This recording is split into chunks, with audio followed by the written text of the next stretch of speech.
Hello दोस्तों, कैसे हो आप सभी। आज मैं आपके लिए कहानी लेकर आई हूँ करवा चौथ और कीमती गिफ्ट। आज करवा चौथ था। नंदनी कई दिन से करवा चौथ की बातें सुन रही थी। मैं शाम को पार्क में घूमने जाती थी तो टीना, मीना, रीना, शालू के साथ मेरी अच्छी खासी बोलचाल थी। हम उम्र थी। किसी की शादी को 4 तो किसी की शादी को 5 साल हुए थे। करवा चौथ का इंतजार तो हर सुहागन को होता है, इसलिए बातें चल रही थी। रीना कहने लगी, मैंने अपने पति से कह दिया डायमंड रिंग चाहिए करवा चौथ पर। एकदम से टीना कहने लगी, यार तुम तो बहुत रखी हो, मेरे वाले तो एक ड्रेस मुश्किल से दिलवा रहा है। मीना कहाँ पीछे रहने वाली थी, मैंने तो पहले ही कह दिया था अगर मेरे लिए पेंडेंट सेट नहीं लाए तो मैं खाना नहीं खाऊंगी। तो शालू कहने लगी, मेरे वाला तो बड़ा चालू है, कंपनी की तरफ से कुल्लू मनाली का ट्रिप मिला है, उसे ही करवा चौथ का गिफ्ट बना दिया। फिर सब नंदिनी की तरफ देखने लगे। तुम चुप क्यों खड़ी हो, तुम्हारे पतिदेव क्या दिलवा रही हैं। सरप्राइज है, कह रहे थे। अब इन्हें क्या बताती, मेरे पति के ऊपर इतनी जिम्मेदारी है कि वह अपने और मेरे बारे में सोच भी नहीं सकते।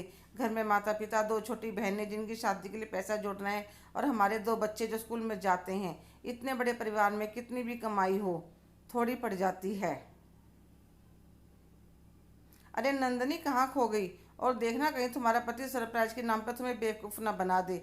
हम तो इसलिए 15 दिन पहले ही अपने गिफ्ट की तैयारी करनी शुरू कर देते हैं। अरे पूरा दिन भूखे रहो और एक गिफ्ट भी ना मिले। सारी सहेलियां फोटो लगाती हैं, हमारी कोई इज्जत है कि नहीं। नंदनी घर आकर सोचने लगी, पति को गिफ्ट लाकर दे तो खुशी होती है, पर लड़ाई झगड़ा करके भूख हड़ताल करके गिफ्ट लेने का क्या फ़ायदा। आज सुबह जब सरगी खाने के लिए उठी तो सासू माँ ने थाली लगा कर दी। बहू अच्छी तरह से पेट भर कर खा ले, फिर तो चांद देख कर खाना है। अब सासू माँ से व्रत नहीं हो पाते थे। आज पूरा दिन मेरी नंदों ने और सासू माँ ने मुझे काम के हाथ नहीं लगाने दिया। आज हम सारा काम अपने आप कर लेंगे। शाम को जब सासू माँ कहने लगी, जा बहू अच्छी तरह से तैयार हो जा, चांद निकलने वाला है।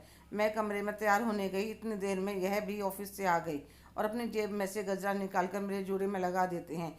खूब सारी कांच की हरी हरी चूड़ियाँ लाए थे, वह दोनों हाथों में पहना दी। फिर हम दोनों एक साथ ऊपर चांद देखने गए तो जैसे गजरे की खुशबू हवा में फैल गई। इतने में चांद निकल आया। पूजा करके नीचे आकर दोनों ने एक साथ खाना खाया। फिर इन्होंने मुझे बाहों में भर लिया। मैं मन ही मन सोच रही थी, एक सुहागन के लिए से ज़्यादा कीमती तोहफा करवा चौथ पर और क्या होगा।